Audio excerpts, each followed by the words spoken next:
that has just been canceled. And Dan, just to reset for our viewers who didn't see part of our previous conversation, you're on because Live PD was really on a ride along with sheriff's deputies in Williamson County, Texas, when the death of Javier Ambler happened last year. After police tased him 4 times, they pursued him for about 20 some odd minutes after they tried to pull him over because he did not dim his lights as he passed other cars. Okay, so to recontinue our conversation, Dan, last night you tweeted about the cancellation of the show, and you said, please know we did everything we could to fight for you and for our continuing effort at transparency and policing. I was convinced the show would go on. And you saw some of the response to that. There was backlash from Ice Cube, who wrote back, A&E stepped up for the dignity of black people today and not perpetuating an on-the-hunt mentality and atmosphere in future law enforcement. America's love affair with jail and prison shows must stop. I wonder what your reaction is to that. Yeah. So the vast majority of people who responded positively to me, agreeing with what I said. I fear sometimes the people who criticized the show didn't watch it, because very rarely was there specific criticism of things that happened on the show. I understand that people want to sort of generalize about genres, et cetera, but that's why I thought it was so important to explain to you the difference between a show like Cops and a show like Live PD, because Live PD at times doesn't portray police officers in the most positive light. You can see there have been shows where people say, I can't believe that officer did that. Why did that officer say this, et cetera? That's important. I mean, we're in a society where we're talking about how important it is for accountability, and yet now we're saying we want to shut down the cameras when it comes to Live PD. So again, my perspective just happens to be different, but that doesn't mean that you can't at the same time support the protests, support the protesters, support the cause of what they're trying to do in enacting change. I want to ask you about something that Tulsa World did in an investigation earlier this year. They spoke to people who had not committed crimes but were featured on Live PD, and one woman said that the attention caused her great embarrassment. What do you say to innocent people who have had their lives turned upside down by being on the show? Yeah, I mean, look, I think that's what happens in the news business in general, right? I mean, Live PD isn't a news show, but there are many people who are covered. Dan, it's not a news show. It's an entertainment program. Well, it may be, but the reasoning is still the same, which is people are sometimes brought into situations that they don't want to be involved in because of certain things that happen. Meaning, when the police arrest someone, for example, let's even talk about a trial. No, these aren't, Dan, these are people who are not arrested. These are people who are innocent. Yeah, but, well, again, there are people who are arrested who are innocent as well, to be very clear. Just because, again, someone, I understand, may not be happy. There were, I should say, a number of procedures in place to protect people's privacy. The reason we had a delay on the show was to ensure we didn't release Social Security numbers, false allegations by some person against someone else, kids in the shots, et cetera. Great lengths that they went to try to protect the privacy of individuals.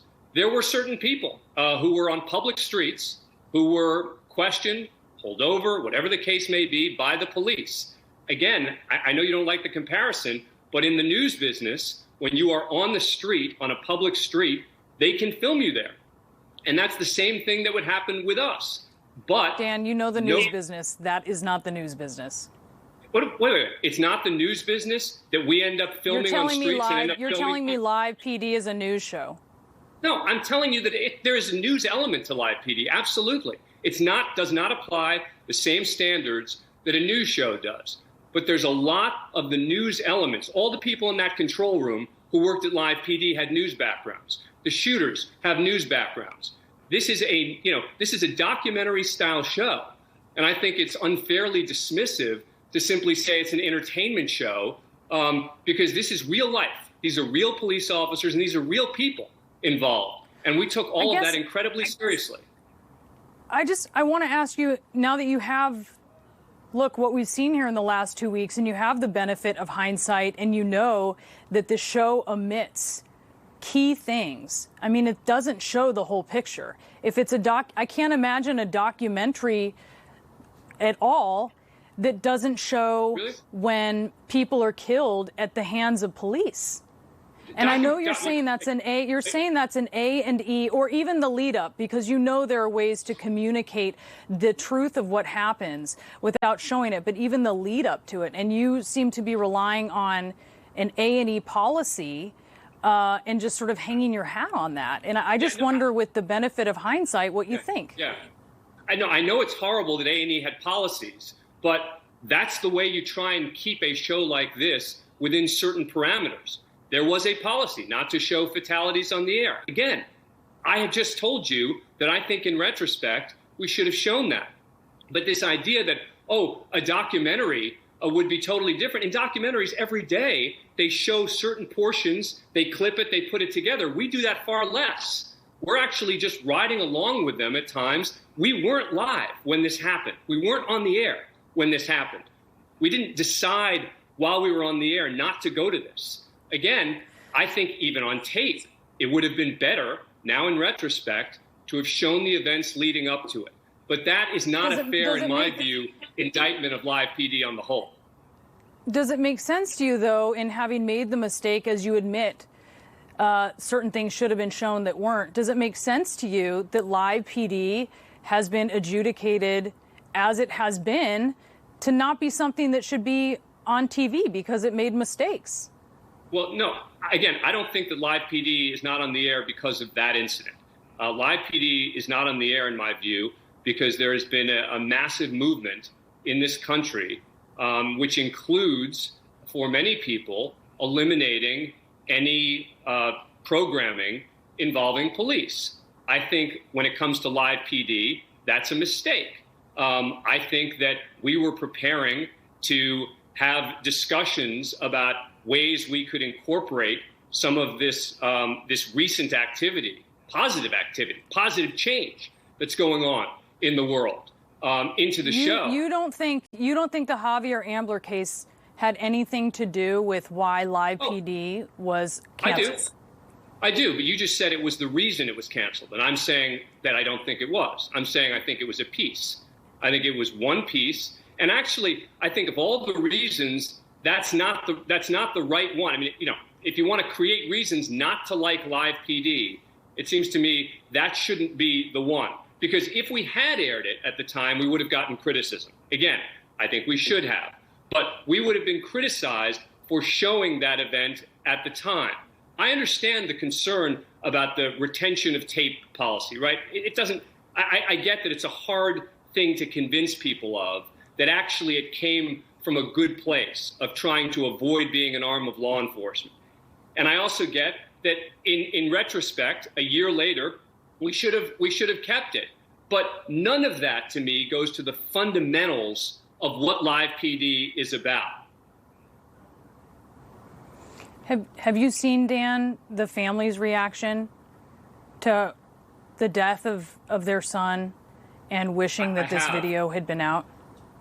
Yeah, I have. And actually, that was one of the first things that I mentioned in my piece where I wrote about this on Law and Crime and on Mediaite, was how heartbroken I was watching the family of Javier Ambler, and that I wish we could do something to help them.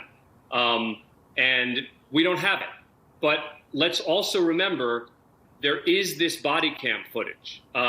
This is not a situation where we don't know what happened, where we can't see what happened.